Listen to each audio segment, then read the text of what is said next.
আসসালামু আলাইকুম এভরিওয়ান, আশা করছি ভালো আছেন। সকালটা শুরু করেছিলাম এক কাপ কফি দিয়ে। আসলে দিনের শুরুতে কফির স্বাদ যেন এক ধরনের এনার্জি দেয়।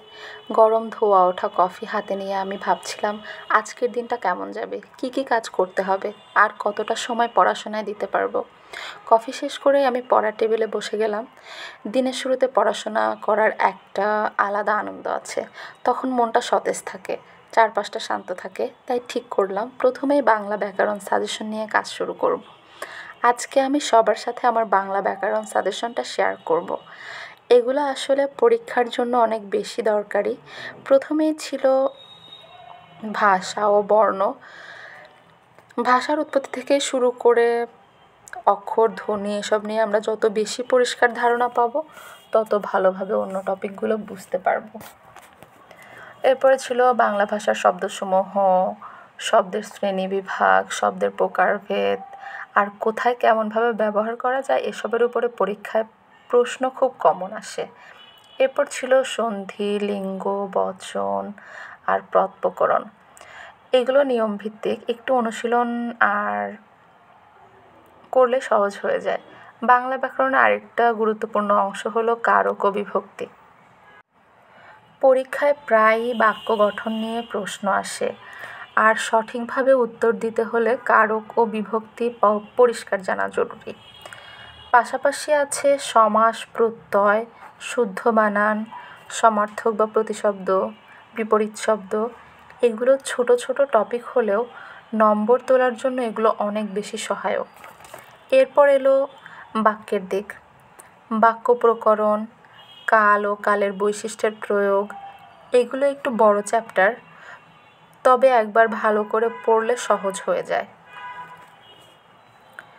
এরপর বাকি থাকে হচ্ছে উপসর্গ ও অনুসর্গ, এক কথায় প্রকাশ, বাগধারা ও প্রবাদ প্রবচন। এগুলো সবই সরাসরি কমন পড়ে পরীক্ষায়। ছোট ছোট চর্চার মাধ্যমে এগুলো খুব সহজে আয়ত্তে আনা যায়। সবশেষে আছে হচ্ছে পত্রলিখন। বিশেষ করে ব্যক্তিগত আবেদনপত্র, এগুলোও পরীক্ষার জন্য দারুণ জরুরি। এই সাজেশন শেয়ার করার পর আমি একটু বিরতি নিলাম, কারণ পড়াশোনার পাশাপাশি অন্য কাজও তো আছে। মনে পড়লো আজকে কয়েকটা মন্ত্রণালয়ে অনলাইনে আবেদন করা বাকি ছিল। তাই আমি ডেস্কটপে বসলাম, সবগুলো ডকুমেন্ট রেডি করলাম আর একে একে আবেদন করে ফেললাম। মনে হলো আজকের দিনটা অন্তত কিছুটা প্রোডাক্টিভ হলো। দিনের শুরুতে কফি, তারপরে মনোযোগ দিয়ে পড়াশোনা, তারপরে সাজেশন শেয়ার করা, আর শেষে দরকারি কাজগুলো গুছিয়ে নেওয়া, সব মিলিয়ে দিনটা যেন সার্থক মনে হলো। আমার কাছে মনে হয় প্রতিদিন এভাবে ছোট ছোট প্ল্যান করলে অনেক বড় কাজও সহজে শেষ করা যায়। পরীক্ষার প্রস্তুতির সময় শুধু পড়াশোনায় নয়, সাথে অন্য কাজগুলোও সমানভাবে সামলে নিতে হয়।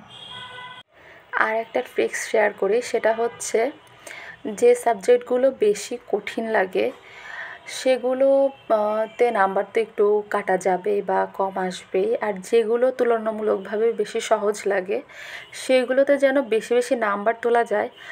এজন্য আমাদেরকে ওই সহজ সাবজেক্টগুলোকে একটু বেশি বেশি করে পড়তে হবে, কারণ অনেকেই মনে করে যে না, এই সাবজেক্টটা তো আমি পারি, এটাতে বেশি টাইম দিব না, এটা মোটামুটি পারি, তো যেগুলো একদমই পারি না ওইগুলোতে বেশি টাইম দিই তাহলে বেশি ভালো হবে।